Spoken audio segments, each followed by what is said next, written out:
Hi there, this is John Frenay, and welcome to an Encore presentation of our Legacy Business Spotlight.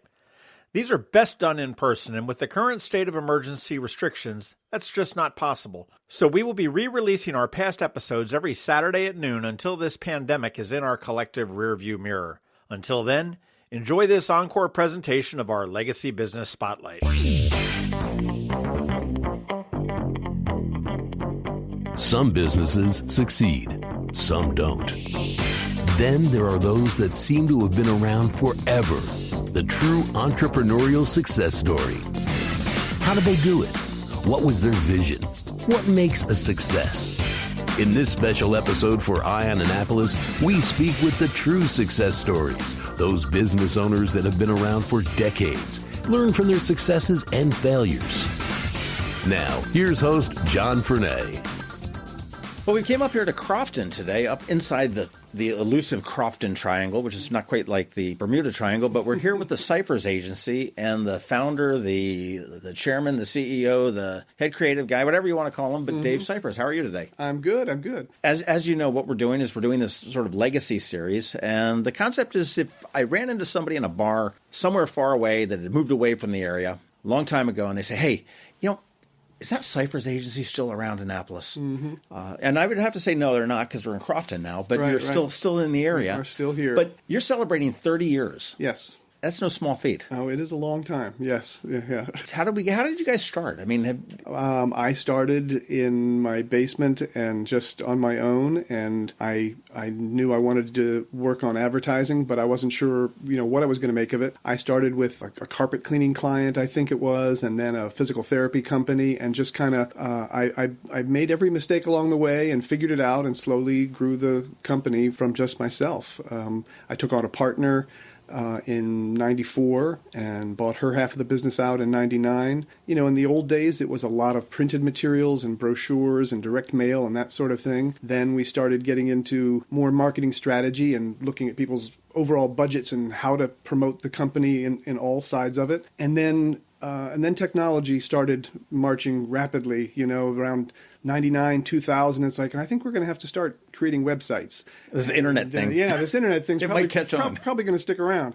And then it was search engine optimization, and then it was social media, and then now it's mobile devices and video, and it just keeps evolving ever more rapidly. So, when you look back over 30 years, it's a completely different, in the early days, we were doing broadcast fax campaigns and printing Rolodex cards, Sure. And nowadays, the young people look at me and don't know what any of those things are. Yeah, I was going to say, for the young ones that are watching, Rolodex, that's your iPhone. You have to Everything's Google that. Everything's your iPhone. Exactly. But, it's funny. I've got, my girlfriend had given me 3 1970, early 70s Playboy magazines that she had received someplace, and that she had seen someplace. And not that I'm so much into Playboy, but just looking at the advertising in it was just phenomenal. I mean, the amount of booze advertising and cigarette advertising, which you certainly don't see as much anymore, except in specific publications. And I don't even think you're allowed to advertise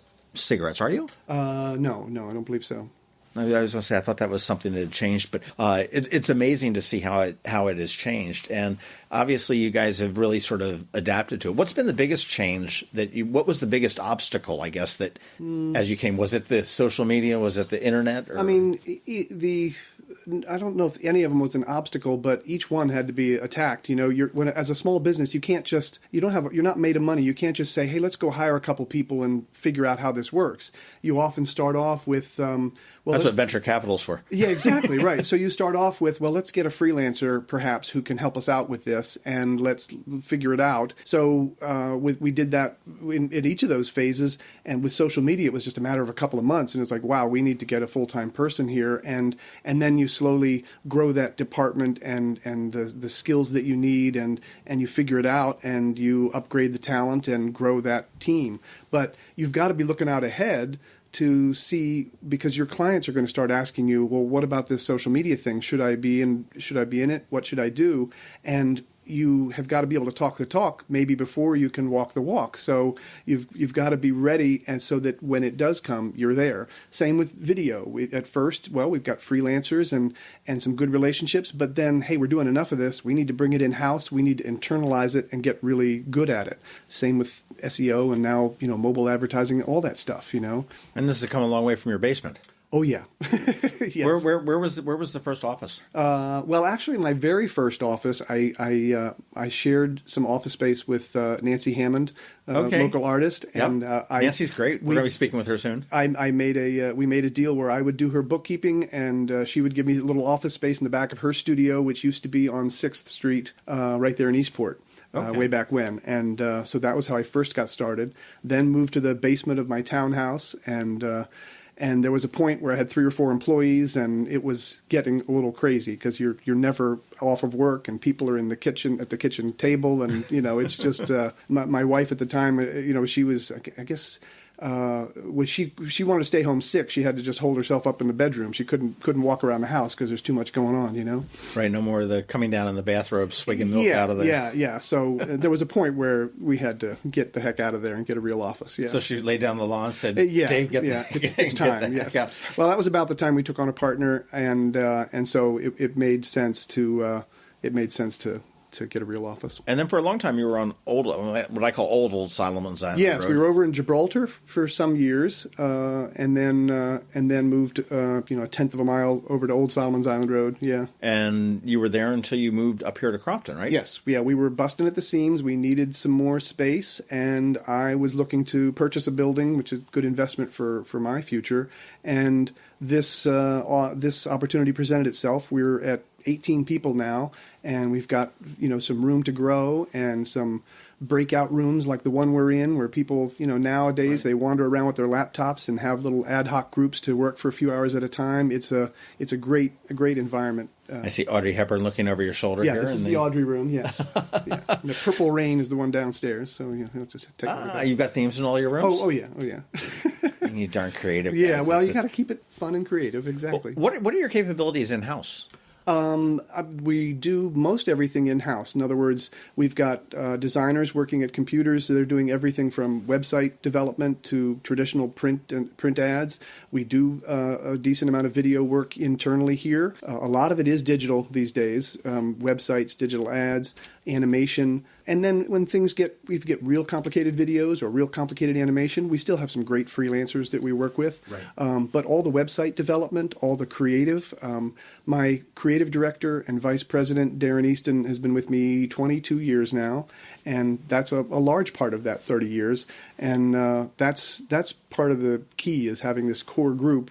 We've got some nice young talent, but a core group that's been 10, 15, some going 20 years as we've grown over the years. Well, you and I were probably about the same age. Does Facebook frustrate you like it frustrates me sometimes? Yeah. I am. It's not. Social media is not second nature to me like it is the younger crowd. There's no doubt. I have my issues with it, and but I understand its value for the business and for everybody's when you're promoting other people's businesses, and so we embrace it. But yeah, it's not natural to me. How much is your print business? I mean, you said you don't do it. I mean, obviously it's taking a big hit. It's a fraction. Yeah, a fraction of what it once was. There's still a place for printed materials. As my kids were applying for colleges, I was reassured by the mountains of mail that came in that printing companies are alive and well. You didn't make that indictment list, did you? No. Okay, good. Definitely not. No, definitely not. But I didn't make it either. So yeah. But it's definitely used a lot differently. We go online to get all the details and to get real-time information, but direct mail and brochures still have a place to grab our attention. But we don't feel the need to have this 20, 30-page booklet and explain everything in a printed piece anymore. It's more grabbing people's attention and focusing them a little bit, and then they're going to go online to get the details. Do you think that'll ever revert back to a print thing, or do you think print may come a little bit more prevalent than it is now? The pendulum swings back and forth like everything, right? And about the time of the last recession was the last big recession around the .com time was when the internet was coming of age, and so there was a big big cliff then when everybody said, wow, we can't spend any money on marketing. We're tightening our belts. And that's the time to spend it. So let's have the internet solve all our problems. So suddenly printing dropped off and everybody wanted the internet to solve all of their problems because it seemed cheaper. So there was a big hiccup then, but then the pendulum has swung back where people recognize the role of print, whether it's direct mail or collateral pieces. So it has come back to a different set point and where it has a different role, but it's always going to be here. I know a couple of people that say that direct mail is just absolutely outstanding for them. Yeah, they do like an event. They do the Home Expo down in Annapolis. Right. This is just fabulous that I can get 20,000 pieces into a targeted mailboxes and people look at it. I know, strangely enough, I can find out all sorts of information about Macintosh computers, which I use a Mac online. But I really like to get that 9-to-5 Mac book. Right. I'll go to Barnes & Noble to buy it. Right, yeah. The Capital newspaper on Sundays, I would love to sit down if they could reliably deliver it to me, but to actually physically read it. Right. And magazines, you still want to, sit on the couch with a magazine in your hand sometimes, It is. I had a friend of mine that also said that in the future he sees a point where two people are going to have a conversation and say, hey, there's this new place that opened down there and they've got like T-shirts and jeans and they buy it and you can buy them and take them. And they're like, what? You mean like actually touch them? Right. Yeah, and you can actually take them out of the store and take them home with you then. Yeah. Like by not FedEx, Well, it may. The whole retail world is struggling with it too, right? Amazon buys Whole Foods, and they're looking at going the other way and figuring. They know they need some connection with the customer, and they're figuring out how to best do that. Yeah. So completely online businesses are looking for offline connection with people, and vice versa. The old regular retail businesses are looking how can they best move online. So it's just like the printing world. It's going to be some combination of this completely seamless world where people want to walk into a store and they want to be able to, Home Depot, you can click and then pick things up there.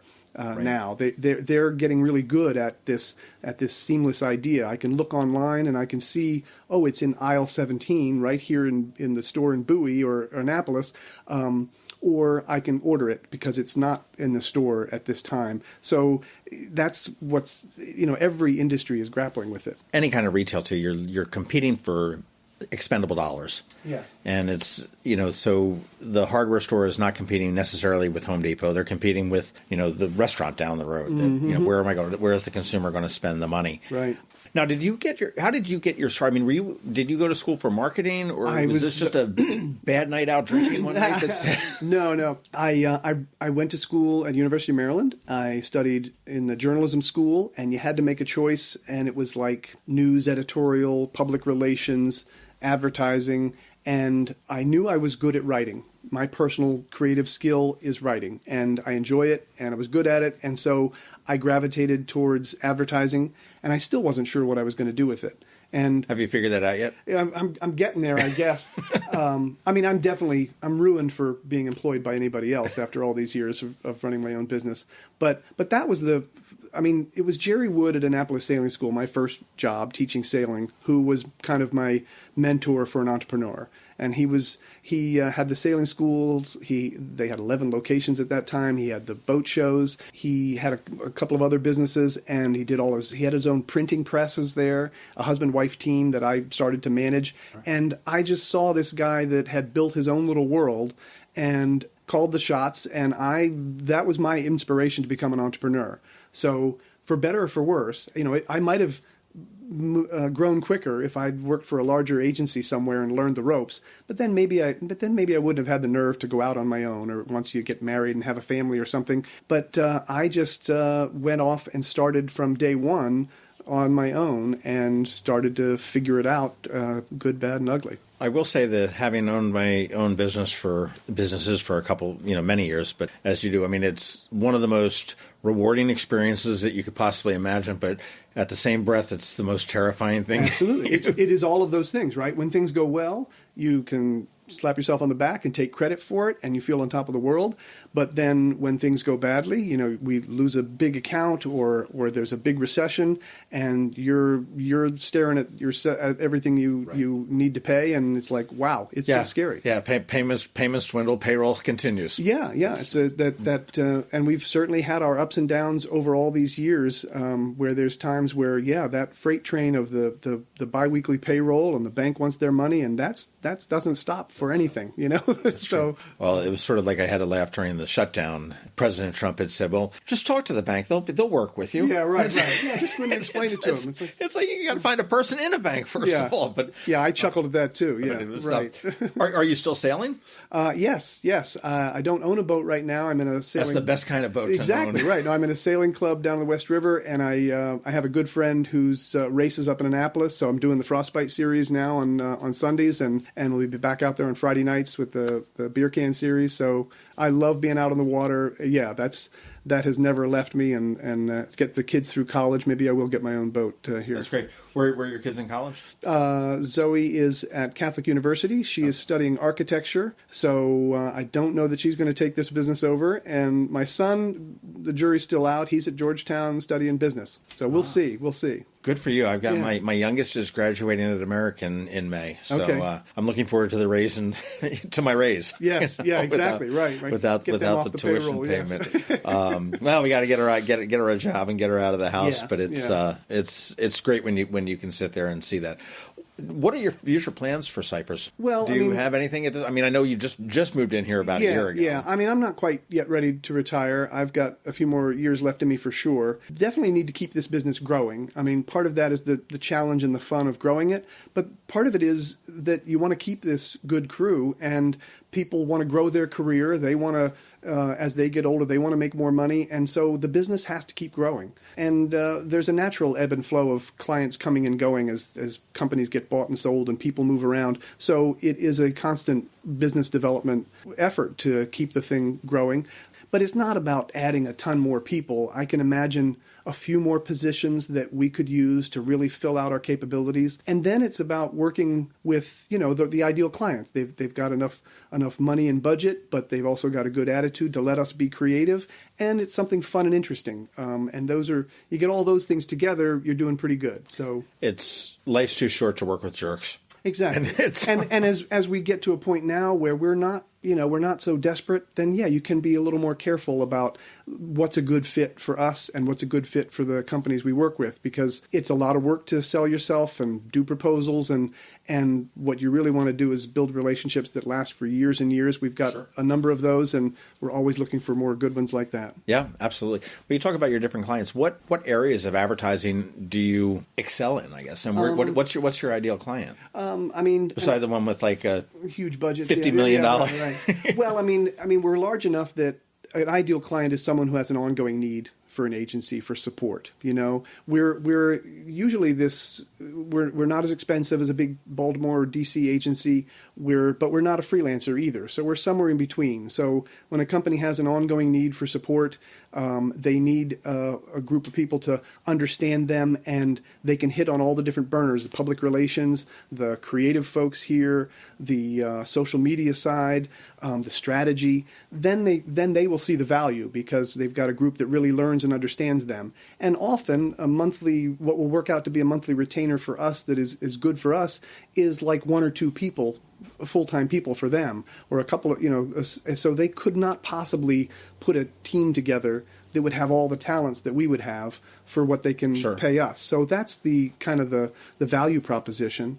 And what types of industries, I guess, are you all across the board? We are pretty diverse. In recent years, we've gravitated more towards trade associations in D.C., and that's, most of them are located in D.C. They are all different shapes and sizes and different industries.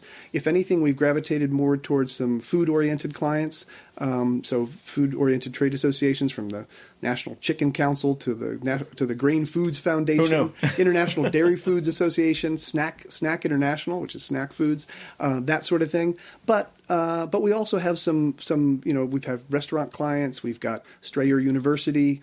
We just did a nice campaign with the Chesapeake Bay Trust in Annapolis when they're great. They were launching the new Bay Plate, right. And they had a contest, and it was a designer, a great designer who came up with that design that they chose. But we're the ones who helped promote that new Bay Plate to get it out there.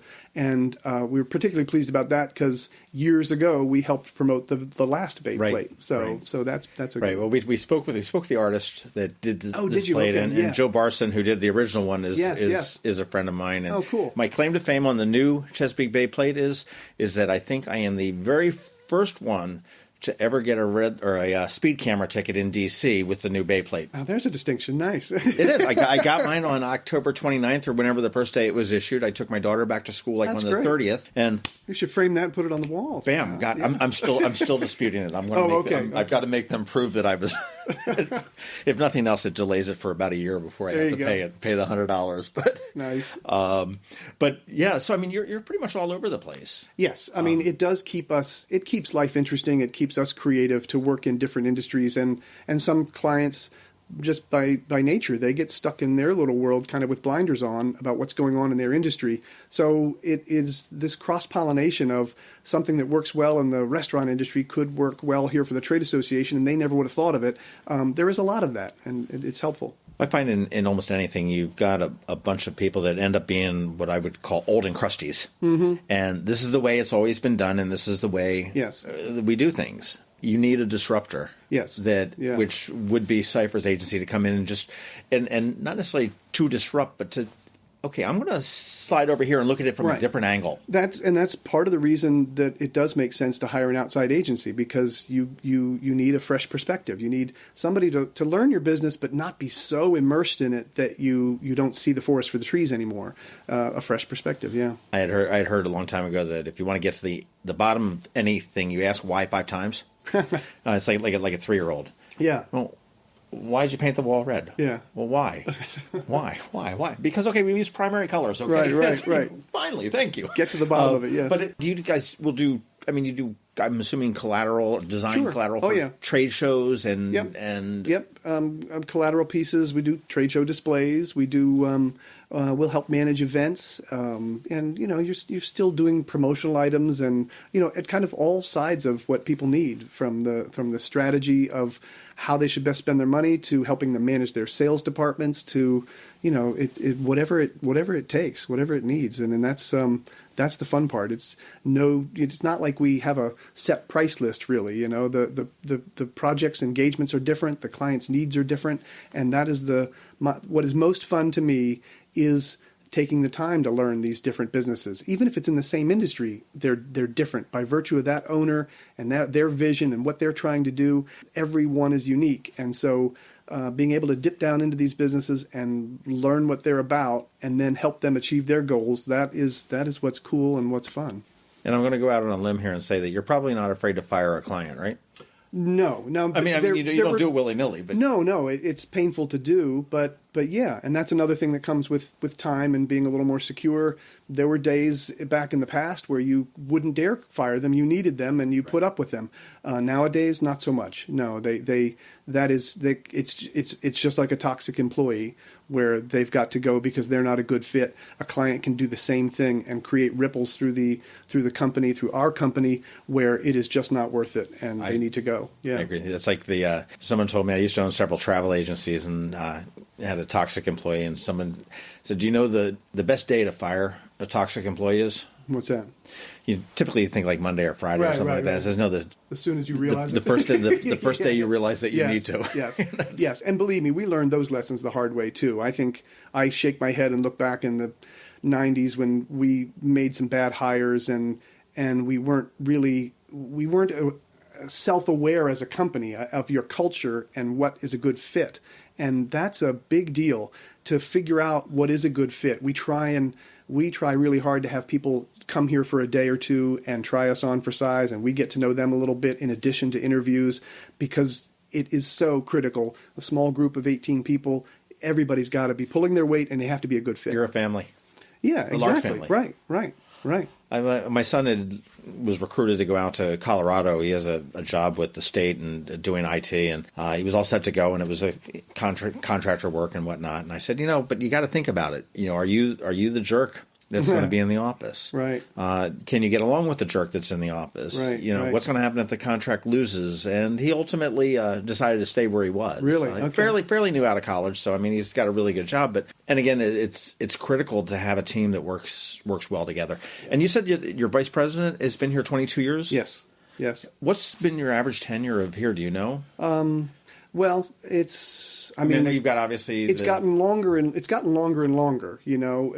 As in the early days when we weren't doing the right hiring, sometimes people were coming and going quicker, and they'd realize it or we'd realize they're not a good fit. It has definitely gotten longer and longer. There's a core group of 7 or 8 folks that are 10 years plus here, and then there's some young folks that have come in recent years. So there's a good mix, which helps us stay on the cutting edge.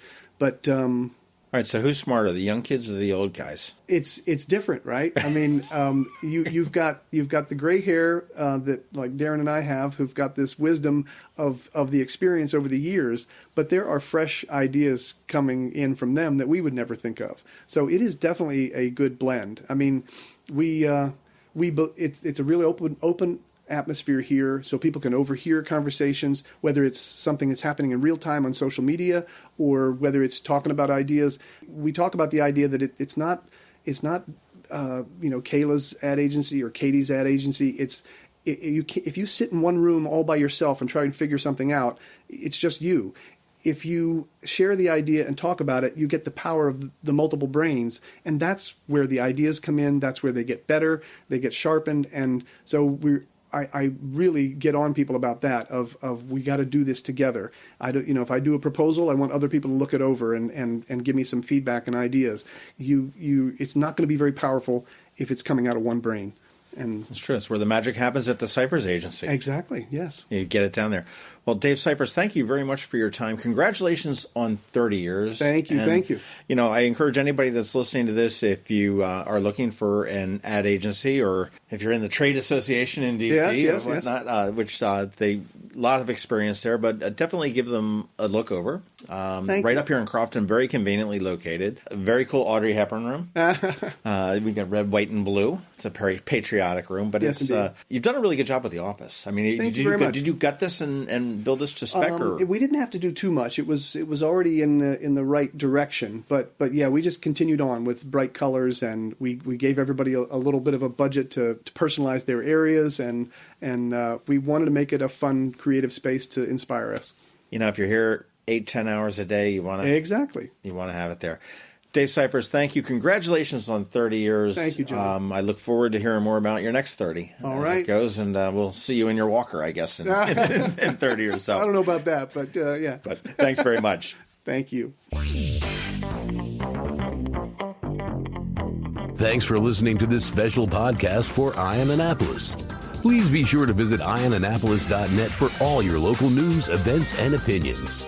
And in case you haven't already, please subscribe to the Ion Annapolis Daily News Brief, where we bring you your local news direct to your phone or tablet every Monday through Friday at 7 a.m.